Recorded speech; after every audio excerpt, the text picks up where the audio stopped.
been something like a home. See, as a kid, Joe moved around a lot. When he was 2, his parents divorced. All in all, his mom was married 11 times. And it wasn't just new husbands. It was new homes, new schools, and new attempts to make friends. The one constant in those years was casinos. His mom was a prolific gambler, and she used to tote Joe along with her. That's when I saw, folks huddled around tables and the sounds of the slot machines and the lights and cigarette smoke. And gambling was something she brought home to the family. Some of Joe's happiest memories were sitting at the kitchen table, learning to play cards from his mom. She taught me how to play blackjack and poker when I was 5 years old. She would tell me, when to hit and when to stay on 16 and when to split pairs and when to double down. So when Joe sidled up to the blackjack table that day, he remembered what his mom had taught him. He took the seat farthest to the dealer's right, the seat that gets dealt last, because that seat, she told him, was the seat with the most control. You don't want to take away a card that could get the dealer to bust, because if the dealer does bust, then the whole table wins. So you want to make sure that you create this good karma for everyone, right? And that everybody is happy and that nobody makes stupid decisions. So you want somebody sitting at that spot at the table who knows what they're doing. And I knew what I was doing. Sitting at the table, using his mom's system, Joe was free from all the doubt that plagued the rest of his life. I wasn't thinking about what a failure I was. I wasn't thinking about how inadequate I was as a journalist. I wasn't thinking about my girlfriend possibly breaking up with me because I hadn't proposed to her, or that maybe I wasn't good enough for her. All these things that I just felt bad about all the time were all numbed by sitting there playing blackjack that day. Those few hours at the casino gave Joe exactly what he needed: a distraction, an escape, something familiar and comforting and simple. And unlike the newsroom where he never felt like he knew as much as the people sitting around him, in the casino, Joe was like a fish to water. He was comfortable, confident. Joe won some money. He left, he wrote his story, and he hit his deadline. But that cycle of feelings that led him to the casino, that sense of inferiority, the panic, the need for escape, it kept coming back until his escape became a habit. And that's when everything started to unravel for Joe. Joe was staying at the casino for days on end. He was constantly missing deadlines, and his girlfriend was worried. We weren't able to talk to her for this story, but Joe says that one night she came looking for him, and she found him at the casino, parked at a blackjack table. She tried to get me to leave. She said if I didn't, she would leave me. There on the casino floor, faced with the very real possibility of losing his girlfriend, Joe was finally forced to confront what had become obvious. He had an addiction. And to get that addiction under control, to save Joe from himself, his girlfriend asked him to do something.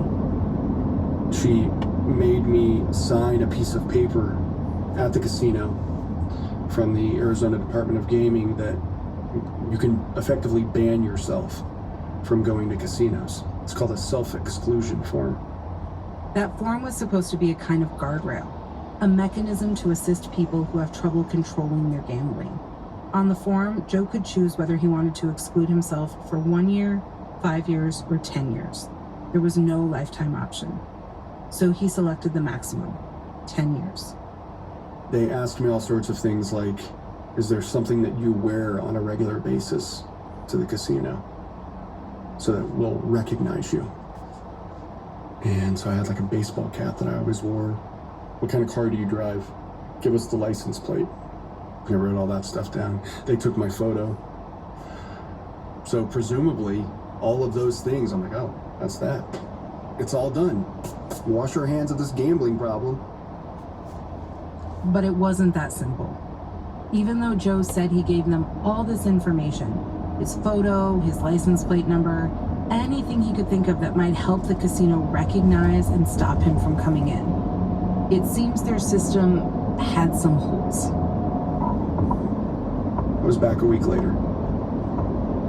And at some point in all of this, Joe found it harder and harder to leave the casino at all.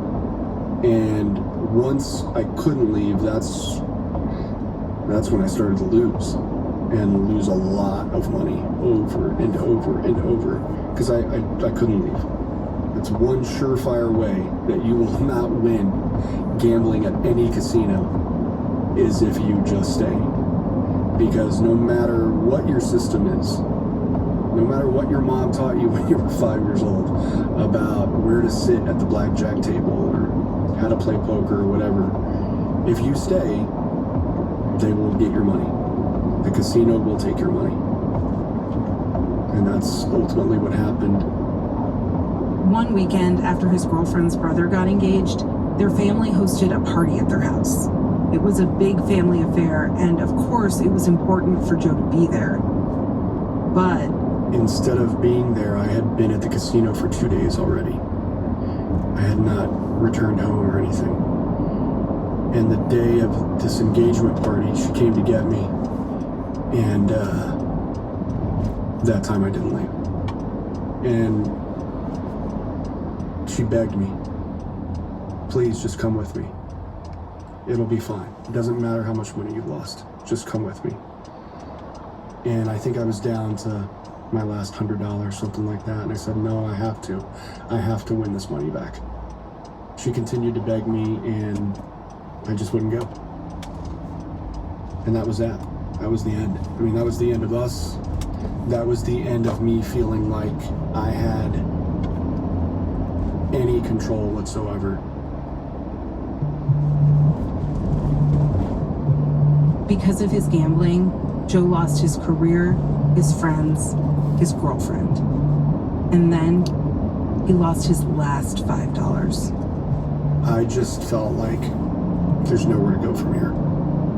Which is how, on the night that Joe decided to kill himself, the night he ran out of gas on his way to drive off of a canyon, Joe came to make another decision. One that, again, in his haze of desperation, somehow felt rational and clear. I'm in front of a gas station. Gas stations get robbed all the time. So, that was my big plan all of a sudden. Things were moving pretty fast. I went from, I'm gonna drive over a cliff to, wait a minute, I have a better idea. That better idea was get money. The cashier gave him the money. Then Joe got in his car and drove just a few minutes away, back to the casino, where he immediately lost it all again. And this is when Joe's problem became Phoenix's problem. Not long after the gas station robbery, Joe walked into another business with his hand in his pocket in the shape of a gun, and again demanded the clerk hand over the money in the drawer. And just like the first time, he took that money straight back to the casino and promptly lost it all again. So he walked into yet another shop with his hand in his pocket and did the whole thing all over again. And again, and again. Joe knew he had a problem. But again, our minds can take us to some pretty strange places when we're under immense stress. It was, all this magical thinking that I can stop doing this, I can stop doing that, I can start doing the right thing now. Now that I've just done this terrible thing, I just hit my rock bottom. I'll be able to fix myself now. I just shocked myself, just shocked my system. And now I'll be able to just fix everything. But I didn't. And as soon as I was feeling that depression and that anxiety, I was already in my head justifying doing it all over again. Going to the casino, and if I lost, committing another robbery. Joe had a justification for everything. He told himself that even though he was committing robbery, he wasn't actually hurting anybody. He even convinced himself that maybe what he was doing wasn't actually robbery at all, because he told himself he's going to give back the money he stole. Each time I did it, the plan was go back, win, and take whatever you stole out of those winnings and pay it back. And so I did that over and over. And I kept telling myself each time, well, this time I'm gonna win, and I'm gonna win back enough money. Even if they're not there, I'll put it in an envelope and slide it under with a little note that says, sorry for scaring you. I actually didn't have a gun. You know, that kind of thing.